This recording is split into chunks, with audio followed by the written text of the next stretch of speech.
We're in today with the GTX 660 Ti. This is a 2012 GPU with 1344 shaders.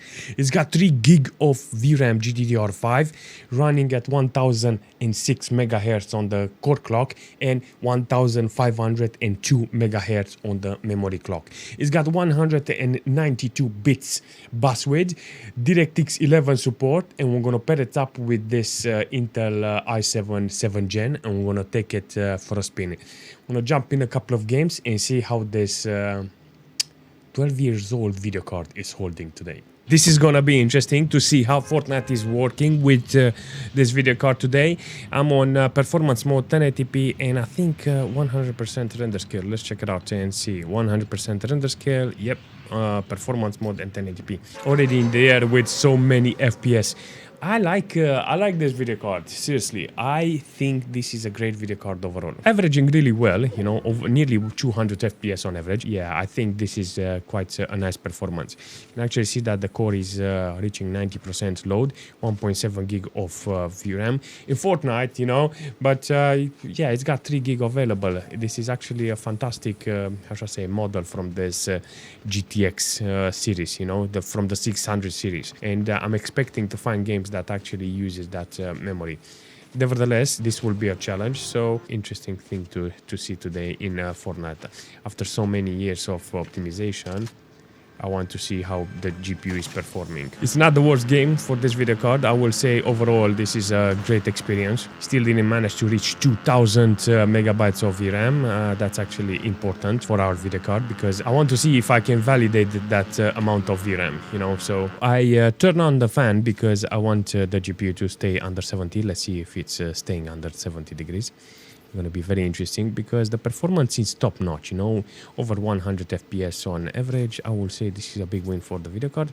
And yeah, on the system side, I'm utilizing 10.8 gig of system RAM. The CPU is doing a fantastic job, 80% load. The CPU and the GPU, it's being utilized. I put the maximum power on the fan and apparently it's holding pretty well, seriously. Let's jump into World of Tanks and see how this GPU is holding. Apparently it's doing a fantastic job with medium details. Medium details is already on higher details. It's like the low details of high details.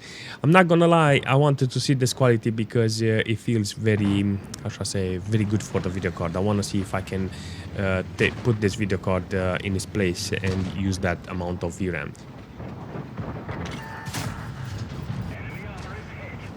Ooh, that was a big hit, seriously. All right, look at that. Christ. I did. Give me 1000. Regardless, I like the video card, how it's performing. What I wanted to do is see how much FPS is giving me. After is showing me the maximum performance, I want to see how I can optimize it. Yes, so let's say I have medium details with 150 FPS. Yeah, now from medium details you can literally put on maximum. I'm not going to put ultra, I'm going to put maximum and see how it's running. High details, apparently you get 60-70 FPS. This is a good number. Why I'm asking about this is because on this amount of details you can actually see the GPU is using 2.8 gig of VRAM. That's one thing I'm interested to see if it's benefiting from that amount of VRAM. A 660 Ti with 3 gig of VRAM, it's unique. You understand? But does that amount of VRAM beneficial, you know? So in this case, yes. All right, let's jump into Farlight and see how it's running with 1080p on low details. I put everything on low details because I want the highest performance here. And apparently it looks promising, seriously. Look at that. Can I get a gun? No. No gun. This performance from this game is top-notch with this video card. It looks like this video card is a high-end GPU. Seriously, look at it. 1.8 gig of VRAM use. This is not that bad, you know. It's kind of good performance. I'm on low details and I have maximum FPS. So I will say, yeah, that's it. The system is not being fully utilized. 6.3 gig of system RAM used. 60% load on the CPU is doing a fantastic job, but I'm guessing the problem is here that it's doing 240 FPS overall. So that's the the main thing. Look at this. Didn't manage to pass 2 gig of VRAM utilization, 60%, 70% load on the GPU. So overall, averaging really nice. You know, minimal 61 on FPS, jumping to 70, 80 FPS. But if we're jumping in GTA 5 with this video card, with the system, you can actually see, yeah, we got options here, you know.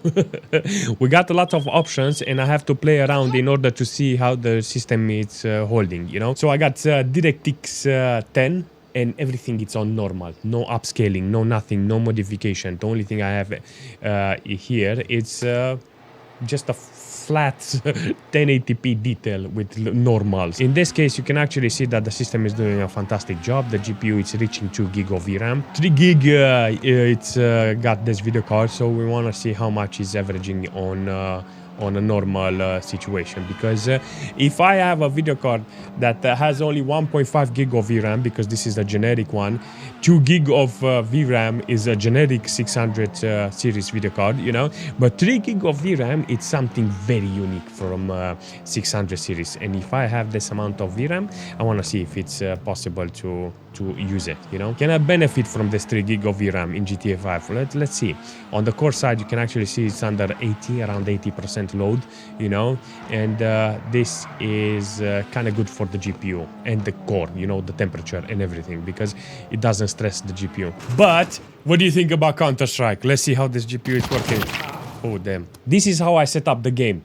Low details and 1080p, you know. That was the profile there, low details. What do I want is that in this situation, I want to see how much it's averaging, and how many FPS I get overall. I can feel nothing, seriously. The GPU is entertaining. I got 2.6 gig of VRAM utilized here from the video card. It's doing the job, maximum core load. Can't say nothing about it, because it's pushing the entertainment here in Counter-Strike, you know, and the GPU's temperature is kind of good, you know, not good minimals. You can actually see that it's dropping at 30, in its 30s, you know. I don't want that. I want better minimals, and not gonna lie, that you can get it with a GTX 660.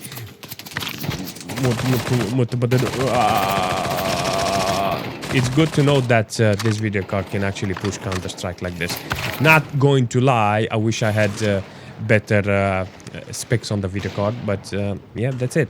If you're interested on getting a video card like this, because this is the video card that is available near you, or you found it, or it's in your hand, it's in your face, then that's it. 660 Ti with 3 gig of VRAM. What the? An awesome video card, seriously, look at it. Brilliant. Jumping all over. Oh, no. This is a fantastic performance from this video card. If you're interested on playing Dota with this GTX 660 Ti, I like the performance, low details with 1080p. Can't complain here, and I will say an overall performance is kind of good. You know, over 100 FPS, 43 on minimal, 64 1%, and the system is not that stressed. You know, with 9.2 gig of system RAM and 40-50% load on the CPU. Do I want to stress more the GPU? There is an opportunity to stress more the GPU, but I want to keep it on low, because I know in some cases you will lose, because in a team fight you will drop the FPS super hard. You can actually see the core load is starting to be higher when you are entering a team fight. Look at that. Oh, they... Doesn't matter. I like the performance. I like how it's holding. It doesn't utilize the VRAM. It just needs a fast core. You know, Dota, it's with a fast GPU core. I don't have a lot of things to say about this video card. It's just that it's a very nice video card with 3 gig of VRAM. It's very hard to find, actually. GTX 660 Ti, especially this model.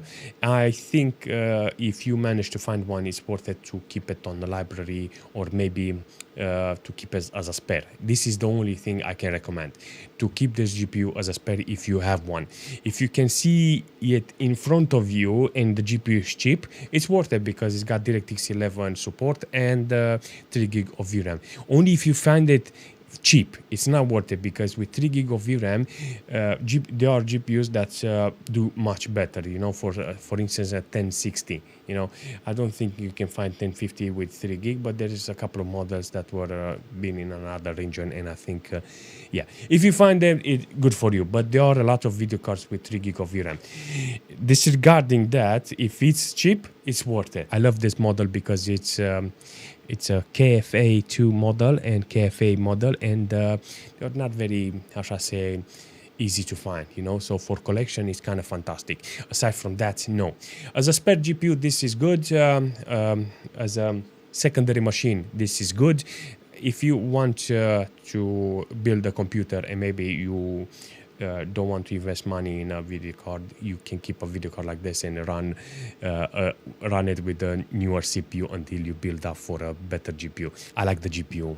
The only thing it's important is what do you think about this video card. Leave a comment and I will see you soon.